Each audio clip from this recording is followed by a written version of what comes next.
Bom dia, mais uma manhã com Deus, priorizando a palavra de Deus, e nesta manhã do dia 20 de outubro, nós vamos meditar de Mateus, do capítulo 12 ao capítulo 15, e que a paz do Senhor encha o teu coração nesta manhã. Jesus, ele é Senhor do sábado. Por aquele tempo, em dia de sábado, passou Jesus pelas searas.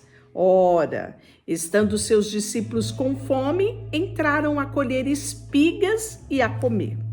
Os fariseus, porém, vendo isso, disseram: Eis que os teus discípulos fazem o que não é lícito fazer no dia de sábado. Mas Jesus lhe disse: Não lestes o que fez Davi quando ele e os seus companheiros estiveram fome? Como entrou na casa de Deus e comeram pães da propiciação, os quais lhe era lícito comer? Nem ele, nem os que com ele estavam, mas exclusivamente ao sacerdote? Isso está relatado em 1 Samuel, capítulo 21, de 1 a 6. E a questão do ato do sábado está em Deuteronômio 23, 25, também em Levítico 24, 9, fala sobre os pães da propiciação, que era devido unicamente ao sacerdote.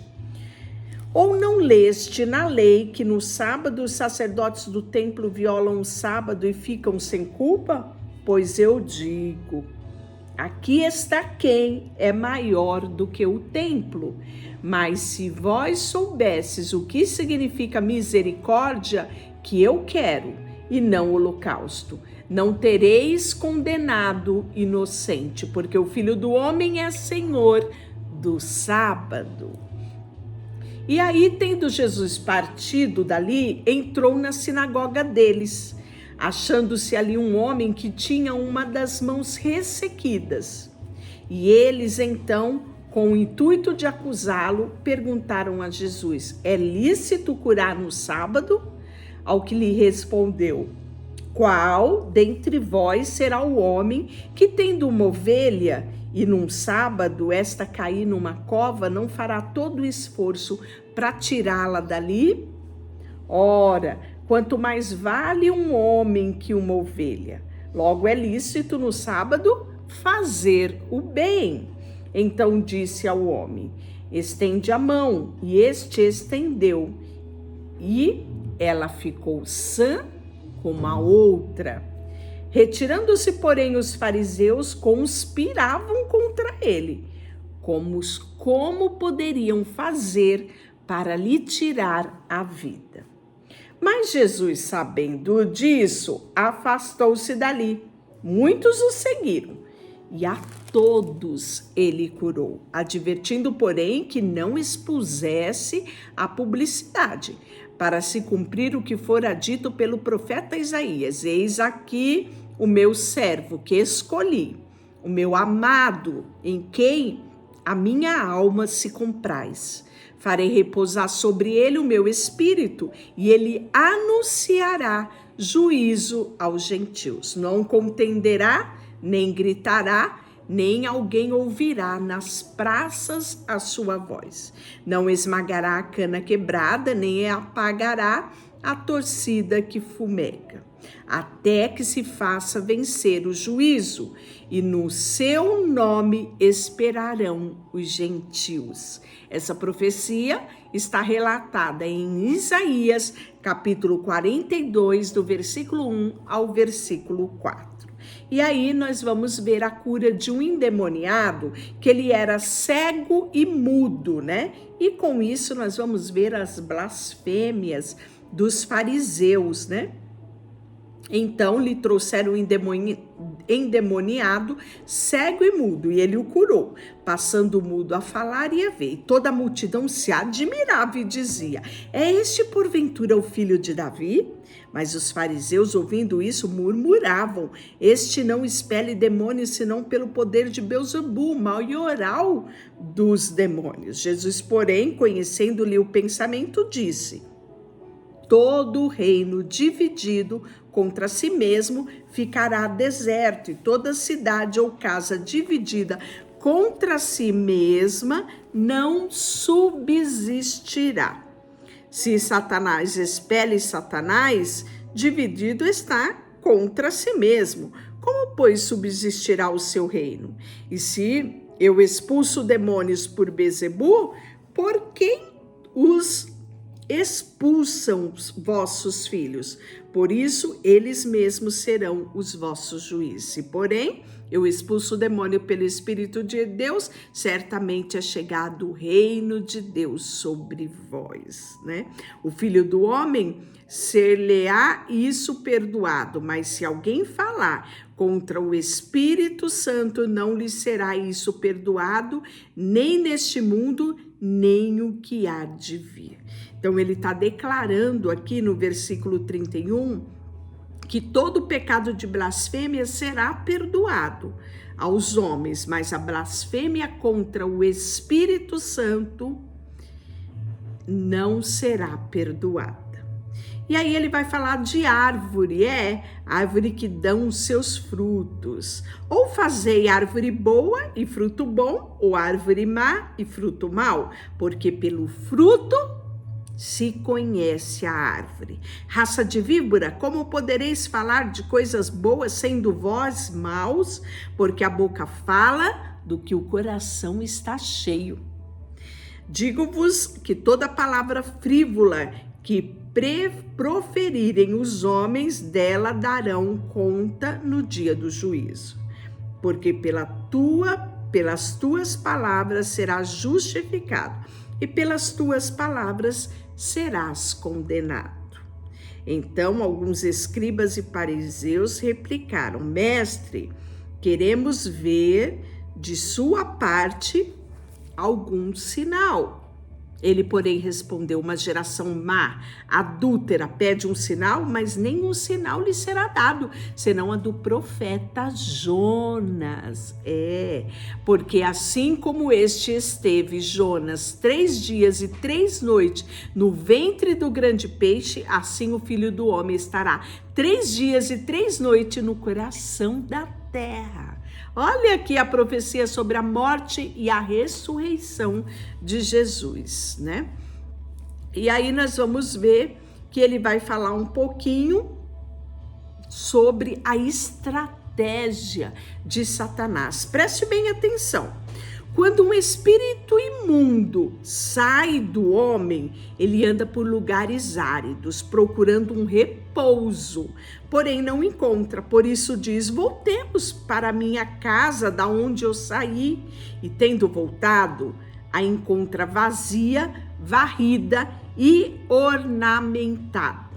Então vai e leva consigo outro 7 espíritos piores do que ele, entrando e habitam ali. E o último estado daquele homem torna-se pior do que o primeiro. Assim também acontecerá a esta geração perversa. Então, é muito sério isso que Mateus fala aqui no versículo 43, né? Expulsar o demônio de uma pessoa requer uma responsabilidade, não só de limpar aquela casa, mas estabelecer o senhorio de Jesus sobre aquela nova casa, porque senão, se simplesmente você expulsar e aquela pessoa não for levada a Jesus, a declarar o senhorio de Jesus, né? A entender que é filho de Deus e que precisa andar conforme os mandamentos do Senhor, com certeza esses demônios voltarão e a situação dessa pessoa se tornará ainda pior do que era antes. Está muito claro o texto bíblico aqui.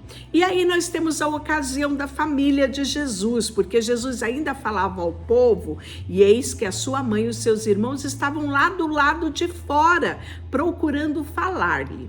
E alguém lhe disse: tua mãe, teus irmãos estão lá fora e querem falar-te.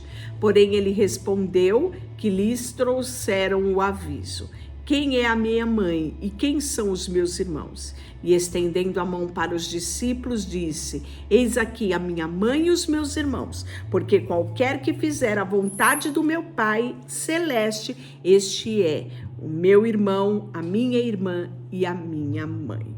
E aí ele vai falar da parábola do semeador, que naquele dia, saindo Jesus de casa, assentou-se à beira do mar, e grande multidão se reuniu perto dele, de modo que entrou no barco, se assentou, e toda a multidão estava em pé na praia. E muitas coisas lhe falou por parábolas, e ele disse essa: eis que um semeador saiu a semear, e quando saiu a semear, uma parte da semente caiu à beira do caminho, e vindo as aves, comeram. Outra parte caiu em solo rochoso, onde a terra era pouca, e logo nasceu, visto não ter profundeza na terra. Saindo, porém, o sol a queimou, porque não tinha raiz, e esta secou-se. Ora, caiu entre os espinhos a outra, e os espinhos cresceram e sufocaram. Outra, enfim, caiu em boa terra, e deu fruto a 100, 60 e 30 por um. E aí ele vem com a explicação dessa parábola.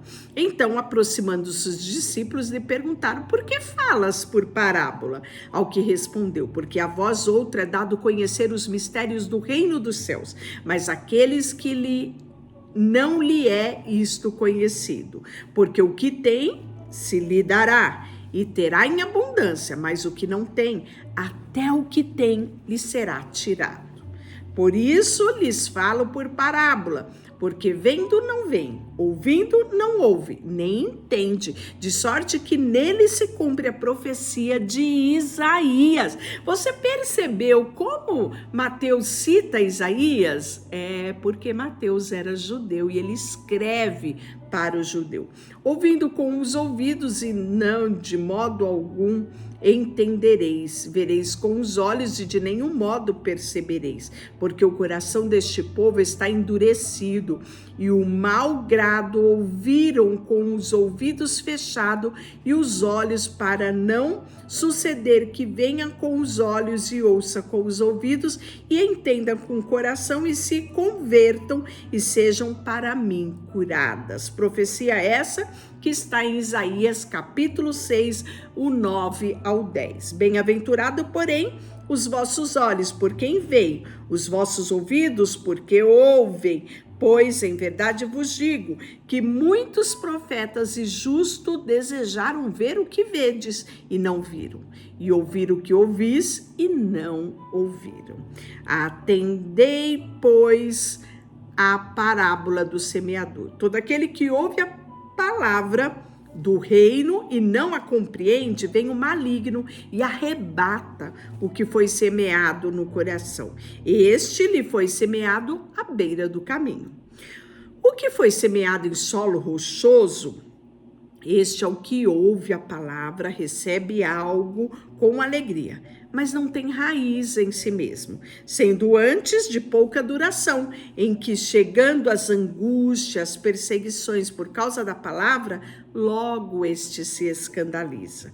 O que foi semeado entre espinhos é o que ouve a palavra, porém os cuidados do mundo, a fascinação das riquezas vão sufocar a palavra e ela fica infrutífera. Mas o que foi semeado em boa terra e o que ouve a palavra e a compreende, este frutifica, produz 100, 60, 30 por um. E ele vai falar também sobre a parábola do joio. Outra parábola lhe propôs, dizendo: o reino do céu é semelhante a um homem que semeou boa semente no seu campo. Mas quando o homem dormia, veio o inimigo dele e semeou joio no meio do trigo e retirou-se. Quando a erva cresceu, produziu fruto, pareceu também não só o trigo, mas o joio. Então, vindo os servos do dono da casa, disseram: Senhor, não semeaste boa semente no teu campo? Da onde, pois, veio o joio? Ele, porém, lhe respondeu: um inimigo fez isso.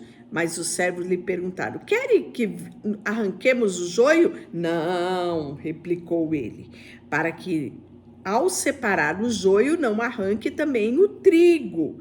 Deixai crescer juntos até a colheita.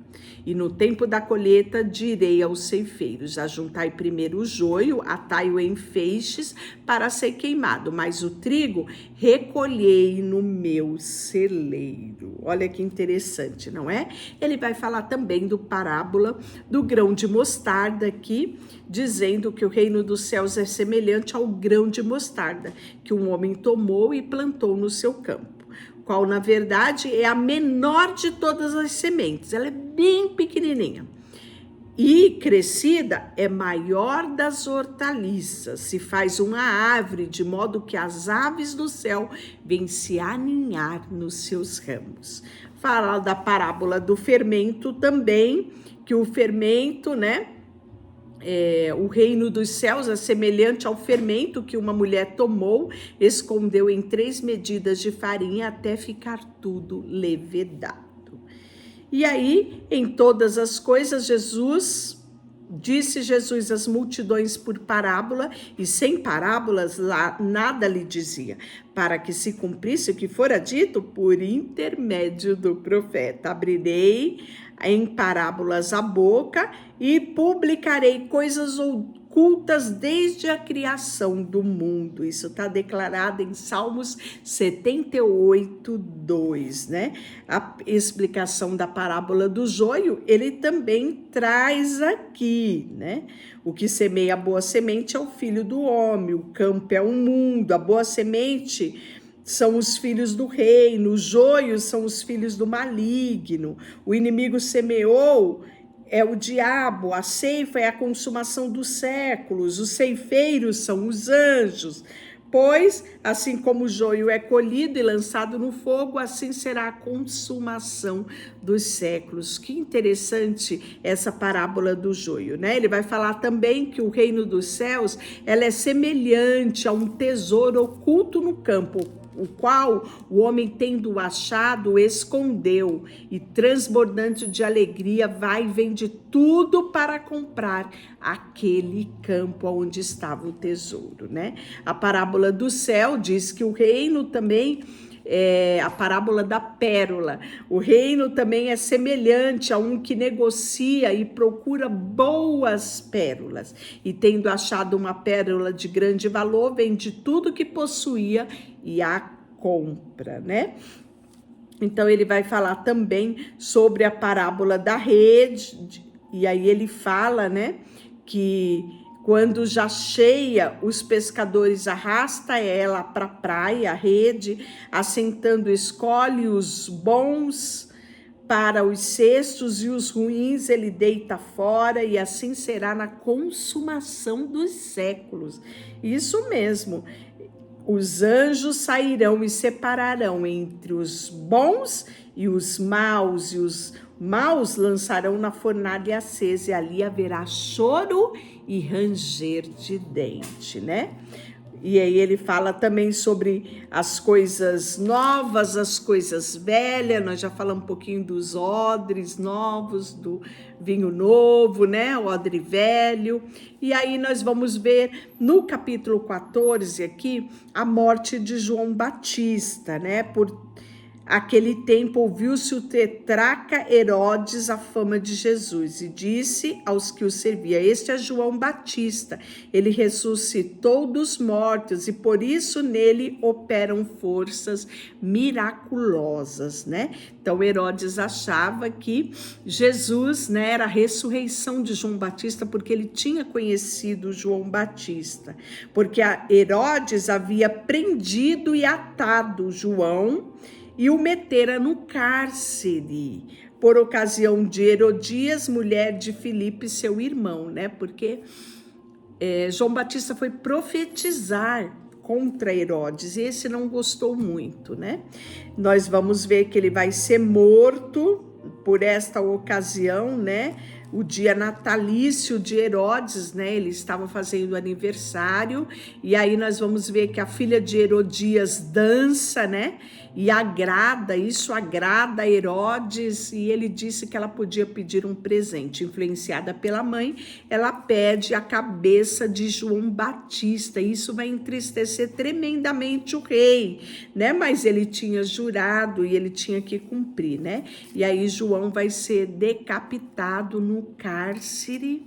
É isso mesmo, João Batista, e a cabeça dele vai ser trazido num prato, e entregue isso à jovem, e a jovem vai entregar à sua mãe, né? Nós vamos ter a primeira multiplicação dos pães e peixes, né? Aqui também na ocasião do capítulo 14, quando Jesus, ele sai dali para um lugar no deserto, e aí sobe a multidão para ter com ele, né? E ele começa a pregar aquela multidão, ele sempre fazia isso. E aí nós vamos ver que Jesus se preocupa com aquela multidão que não tinha o que comer, né? E ele até sugere que vá para alguém compre, né? Mas não havia dinheiro. E aí nós vamos ver que os discípulos descobrem, né? Que tinha 5 pães e 2 peixes, e aí vai levar isso para Jesus, e com isso uma multidão vai ser alimentada. Jesus vai andar em cima do mar, isso mesmo, né? Nós vamos ver que os discípulos embarcam e passam adiante, né? Enquanto Jesus se despedia da multidão. E aí Jesus vai se encontrar com esses discípulos, né? Ele se despediu da multidão, ainda foi orar sozinho no monte, tá no versículo 23, nós vamos ver que o barco vai ser açoitado lá, que os discípulos estavam no mar, açoitado por ondas, por um vento contrário, né? E aí, de repente, na 4ª vigília da noite, alta madrugada, Jesus aparece andando sobre o mar. Pedro, né, olha para ele, pensam eles que é um fantasma, ficam com medo, mas Jesus gritou para eles, né? Tem de bom ânimo, sou eu, não temas. E Pedro, numa intrepidez, fala: Senhor, se és tu, manda eu ter contigo sobre as águas. E Jesus disse: vem, Pedro. E Pedro desce do barco e anda sobre as águas, né? Ele vai ter com Jesus. Só que aí, nesse determinado momento, a força do vento fala que Pedro teve medo. Olha aqui, né? Para você ver como o medo muitas vezes atrapalha a nossa caminhada cristã, né? Ele teve medo e por conta disso ele começou a afundar, mas ele lembrou que Jesus estava ali pertinho e ele gritou, né? Salva-me, Senhor. E aí Jesus estende a mão, pega ele e diz: homem de pequena fé, não, por que duvidaste, né? Muito legal essa passagem aqui. Jesus também em Genezaré. Jesus vai falar também sobre a tradição dos anciões e aquilo que realmente contaminava o homem, que não era aquilo que comia, mas aquilo que estava guardado no coração dele, né? Olha o que ele fala aqui: não é o que entra pela boca o que contamina o homem, mas o que sai da boca, isso sim contamina o homem, né? Então, muito interessante isso. Olha o que ele fala aqui: não compreendeis tudo que entra pela boca, desce para o ventre e depois é lançado em lugar escuso, mas o que sai da boca vem do coração, e isto é que contamina o homem. Olha só, né? Ele vai falar da mulher cananeia ainda aqui nesse texto. Ele vai voltar para o mar da Galileia e vai ter a segunda multiplicação dos pães e dos peixes, né? Nós vamos ver que Jesus, ele teve compaixão daquela grande multidão, porque há 3 dias eles permaneciam com Jesus, ouvindo Jesus falar, né? E o período de jejum deles, né, já estava grande. E Jesus ficou com medo de dispensá-los e eles desmaiarem pelo meio do caminho. E é nessa ocasião que nós vamos ver que Jesus multiplica. Aqui já não era só 3, não. Era 7 pães e alguns peixinhos, né? Que estavam ali com os discípulos. E aí ele fala que Jesus multiplicou, né, os 7 pães e os peixes, dando graça, partiu, deu aos discípulos e ao povo. Todos comeram, se fartaram e ainda recolheram 7 cestos cheios. Deixa eu orar por você, Senhor, nesta manhã. Colocamos diante de Ti o nosso coração, a nossa vida, tudo que temos e tudo que somos. Em nome de Jesus, amém. Deus te abençoe.